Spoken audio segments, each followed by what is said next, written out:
Bom dia, misericórdia, graça e paz da parte do nosso Senhor e Salvador Jesus Cristo. Mais uma vez estou eu aqui, pastor Jussi Eduardo Costa, direto de Teresina, Piauí, e hoje em especial aqui na sede da Associação dos Moradores do Beira Rio, bairro aonde moro e onde a Frente Missionária da PIB de São Paulo, aqui em Teresina, Piauí, está sendo formatada e constituída pela misericórdia de Deus. E tanto Cleidia, minha esposa, e eu estamos à frente, e pela graça do Senhor temos recebido apoio, temos recebido socorro e ajuda de alguns irmãos que estão trabalhando juntamente conosco, em especial irmãos da Igreja Batista Remanescente, do pastor Arsênio, também da Igreja Batista da Ressurreição, através da irmã Maria José, que juntamente com a diretoria está à frente dos trabalhos até que a igreja delibere e escolha o seu novo pastor. Mas também temos recebido ajudas de irmãos da Assembleia de Deus, ali do Dirceu, que é outro bairro. Temos recebido ajuda e assistência de irmãos abençoados da igreja Som do Leão, do pastor Walter, um jovem pastor que tem feito um trabalho maravilhoso junto aos jovens. O pastor Aguinaldo, da Igreja Batista Nacional do bairro da Ressurreição, um homem de Deus também que tem nos dado apoio. E assim a obra está sendo formatada, estamos apenas no início, estamos no começo. Embora eu já tenha trabalhado, e estão aí igrejas como Igreja Batista Shekinah, em Carapicuíba, que foi um trabalho organizado dentro do meu ministério no início dos anos 90 até o ano de 2002, depois o trabalho de soerguimento de quase do zero da primeira Igreja Batista em Jardim Flórida, na cidade de Barueri, depois a segunda Igreja Batista de Peruíbe e também a Igreja Batista Abapai em Barueri, também a Igreja Batista do Mirante da Mata, que foi um trabalho iniciado através do ministério que eu estava à frente. Hoje sou membro da primeira Igreja Batista de São Paulo junto com minha esposa e ambos trabalhamos aqui em Teresina, no Piauí. A nossa missão ainda está no início. Eu costumo dizer que eu sempre sou um eterno aprendiz. Eu não tenho conhecimento de tudo, eu não sei tudo. E também existe aquela questão, cada localidade é uma localidade diferente.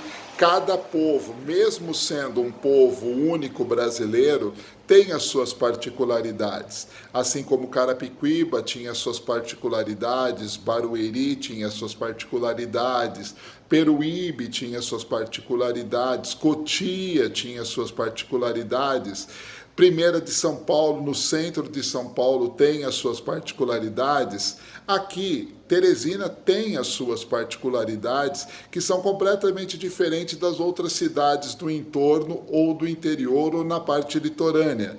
Então, cada um deve saber costurar, digamos assim, qual é o melhor caminho a seguir. E nós estamos aprendendo.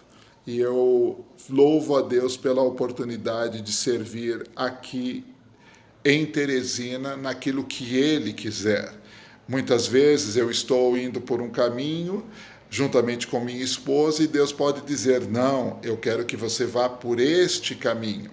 Então, feliz é aquele a quem ouve a voz de Deus, e feliz é aquele que dá ouvido à voz de Deus, e feliz é aquele que não é orgulhoso, mas reconhece as suas limitações, reconhece as suas debilidades e se coloca debaixo da vontade de Deus para mudar e seguir o caminho que é proposto.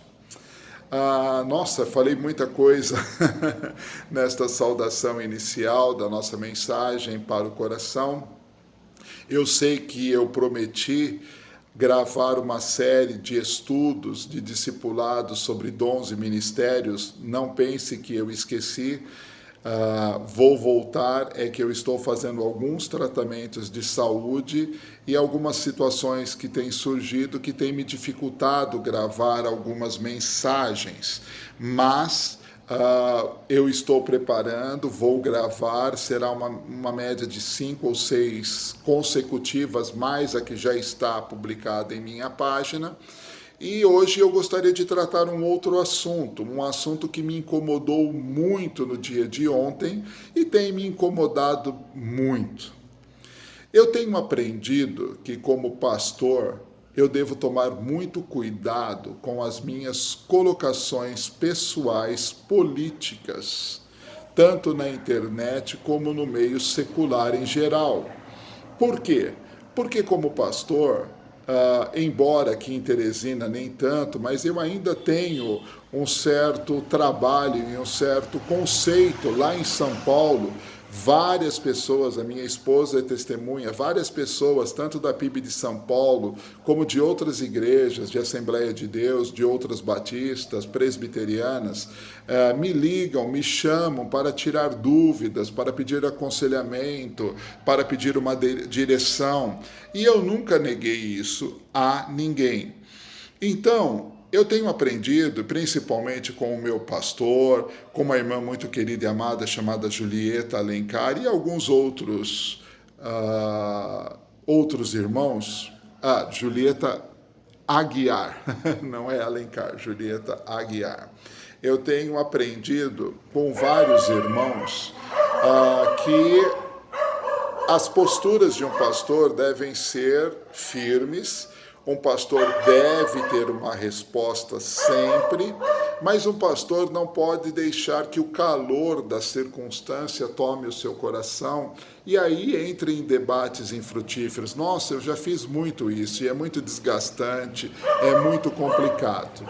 Mas hoje eu venho aqui, eu quero em 5 minutos tratar um assunto dentro desse viés da vida política brasileira, e compartilhar com vocês algo que tem norteado a minha vida, que eu estou procurando seguir. Desculpe aqui o barulho, mas eu estou na sala principal aqui da associação e é bem aqui na rua principal do bairro, então tem muito caminhão, ônibus, gente transitando. Então deixa eu falar uma coisa rapidamente com vocês. Qual é o papel do crente e da Igreja de Jesus Cristo diante das situações políticas no Brasil? Queridos, se nós formos fazer uma análise bem profunda, desde o descobrimento do Brasil, este país é uma verdadeira balbúrdia diante do conceito político. Primeiro passamos por um sistema de colonização feudalista, totalmente distorcido, cheio de corrupção, cheio de demandas ruins, né? E fomos explorados e nos permitimos ser explorados, e os brasileiros que aqui estavam já na época da colonização também exploravam. Depois veio um império muito conturbado, esquisito. Não pense que o império foi conseguido através de um grito ali no Ipiranga, às margens do rio Ipiranga. Não foi, ali foi uma manifestação. E aquele quadro desenhado da proclamação da independência é pura ficção, não foi nada daquilo. Depois nós tivemos, neste caminho também, uma proclamação da República muito esquisita.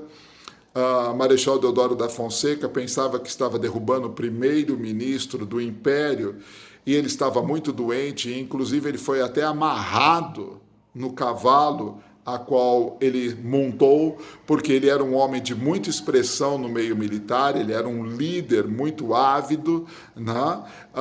E havia necessidade daqueles que eram pró-república da presença de Deodoro da Fonseca. Então, para isso, tiraram ele da cama, vestiram-no, levaram Deodoro a pensar que ele estava, como disse, derrubando o primeiro-ministro, amarraram ele no cavalo para que ele não caísse, para que as tropas que se levantaram contra o imperador tivessem êxito de depô-lo, extraditá-lo para outro país, e ele foi para a França, e assim criar a República chamada Federativa do Brasil.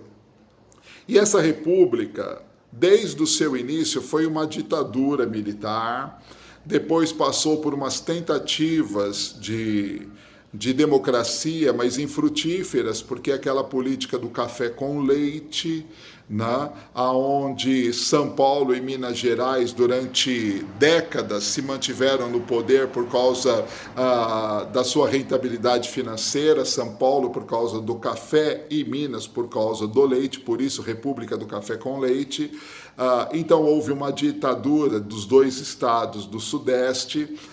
Depois nós tivemos uma ditadura muito forte, novamente paramilitar, porque Getúlio Vargas era um general, mas não foi uma república diretamente militar, mas foi uma república getulista.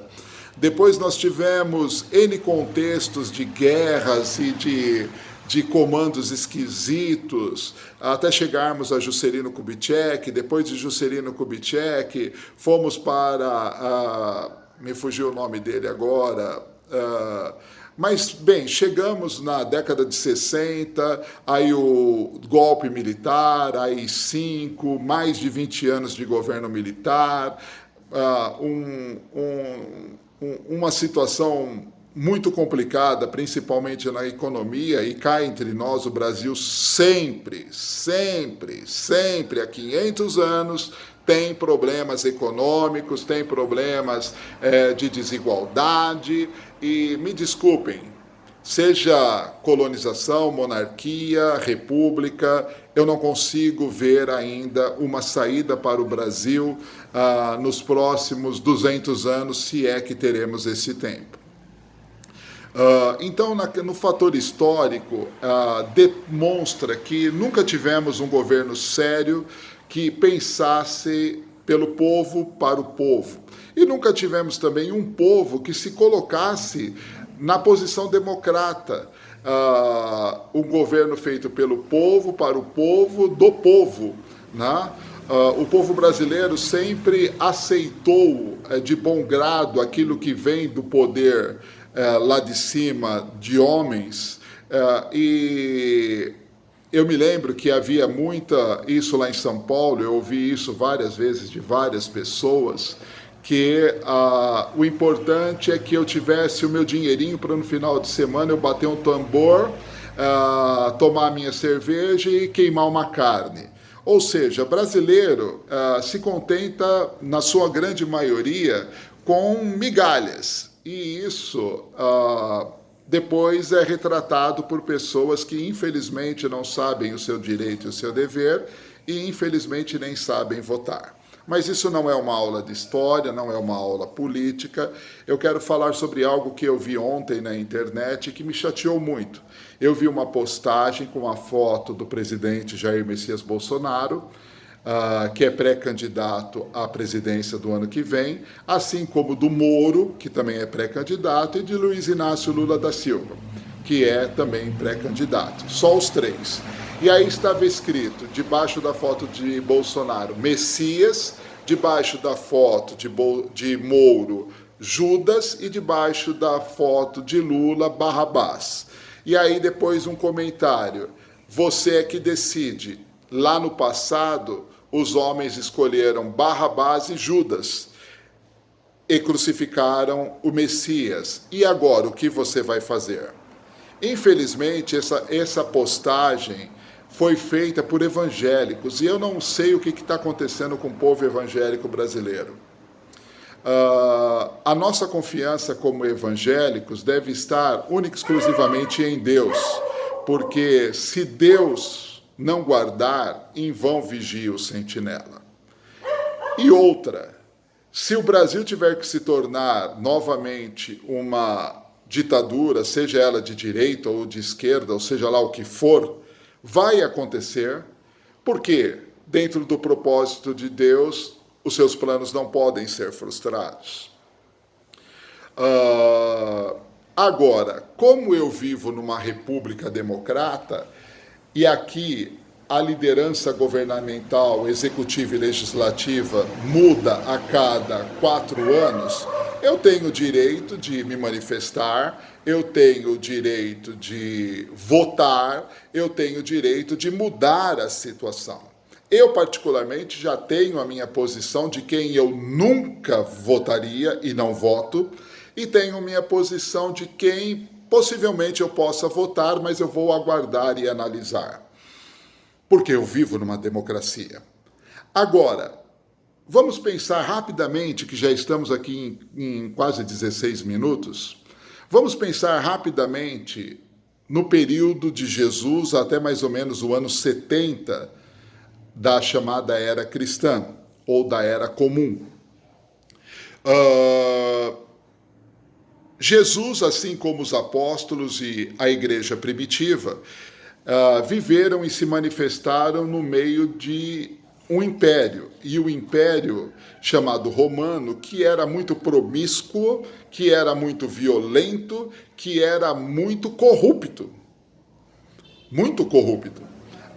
Não é à toa, se você for analisar a história, quase todos os imperadores não morreram de morte, como dizem os antigos, de morte morrida. Eles morreram de morte matada, né? Existe até uma célebre frase de Júlio César em relação ao seu filho adotivo Brutus, que o esfaqueou no Senado, e aí Júlio César diz: até tu, Brutus, filho meu, né?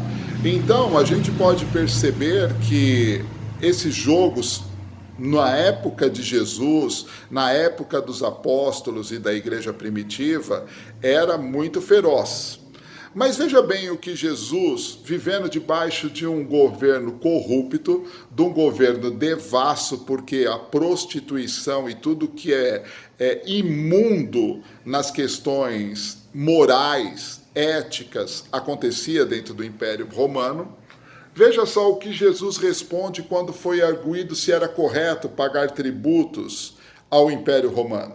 Jesus vai dizer lá em Mateus 22, 21, dai a César o que é de César e dai a Deus o que é de Deus. Em nenhum momento você vai ouvir Jesus se levantando e falando mal do imperador, dos governadores. Jesus pregava as boas novas do reino. Jesus pregava o caminho da graça salvadora que Deus havia enviado, que era Ele mesmo e que permanece até os dias de hoje. Jesus foi muito claro àqueles que perguntaram se era certo dar ou pagar os impostos tão abusivos que o Império Romano cobrava. Dai a César o que é de César, mas não esqueçam de dar a Deus o que é de Deus.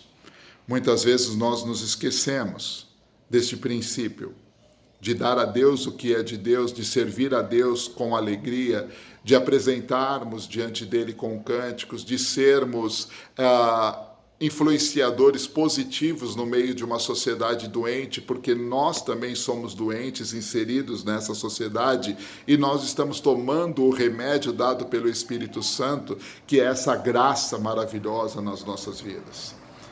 Mas aí eu gostaria que você se lembrasse de Romanos 13, quando o apóstolo Paulo diz que nós devemos ser submissos às autoridades e cumprir as leis como deve ser, para que as autoridades que são constituídas por Deus não traga a espada e a penalização. Tem muita gente que reclama de leis, tem muita gente que não obedecem às leis, e aí, quando são penalizados, criticam, ofendem, discute se está certo ou está errado. Ora, meu querido, não quer trazer a violência da lei civil ou criminal sobre a sua vida? A Bíblia é muito clara: pratique o bem, obedeça aquilo que as autoridades estão falando.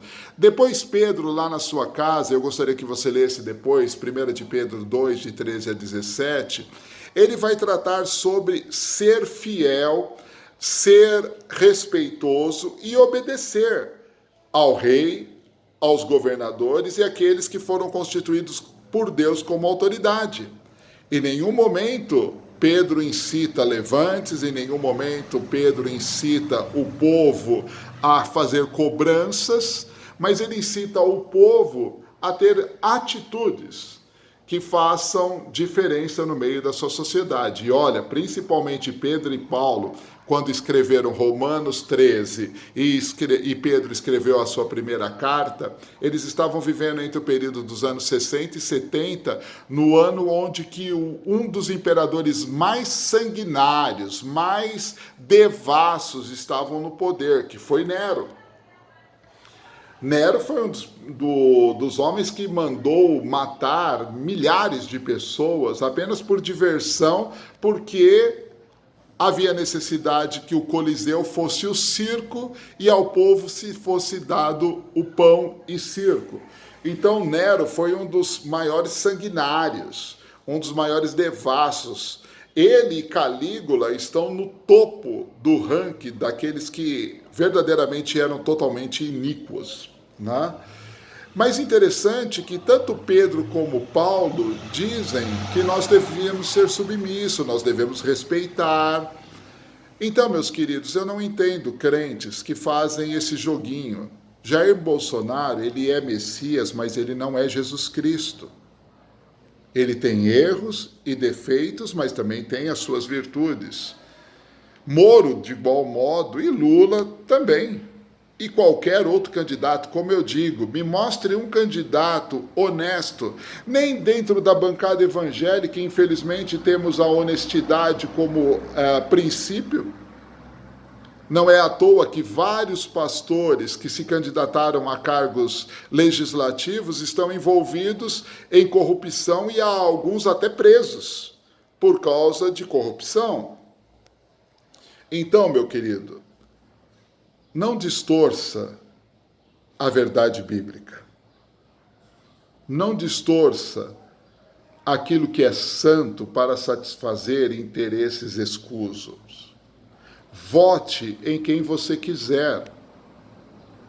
Agora, quem for eleito, já que vivemos numa democracia que há 4 anos ela pode ser mudada, embora eu acredito que isso vá mudar, seja quem for eleito, porque existem muitos interesses escusos, então eu gostaria de dizer para você, não use as coisas santas e as coisas puras de Deus para dignificar uma pessoa e amaldiçoar a outra, porque isso não é de cristão.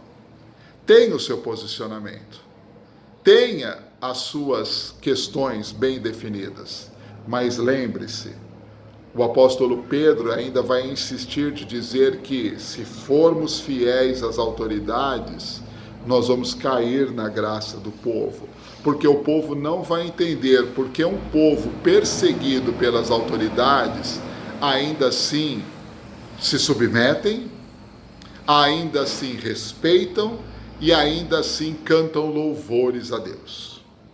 Então, meu amado, fica aqui esta palavra de desabafo e de desafio para você e eu espero, em nome de Jesus, que Deus traga um pouco de juízo à minha vida e à vida de todos os crentes e cristãos, evangélicos, católicos, ortodoxos deste Brasil. Porque o meu Messias chama-se Jesus Cristo. O meu Salvador é Jesus Cristo. E Jesus Cristo, pelo seu Espírito, me capacitou a ter entendimento, discernimento e inteligência para examinar tudo, reter o que é bom e saber escolher as coisas certas, orientados por Ele mesmo através da sua palavra. Então, muito cuidado, meu irmão. Eu não estou falando para pessoas não evangélicas, estou falando para você, meu irmão. Não idolatre Lula, não idolatre Moro, não idolatre Jair Bolsonaro, não idolatre Ciro Gomes, não idolatre ninguém. Tenha o seu posicionamento. Trabalhe em prol do seu posicionamento, mas seja sal e luz. Não seja politiqueiro, em nome de Jesus. Um beijo no teu coração, meu querido, e que Deus abençoe você e sua família, em nome de Jesus.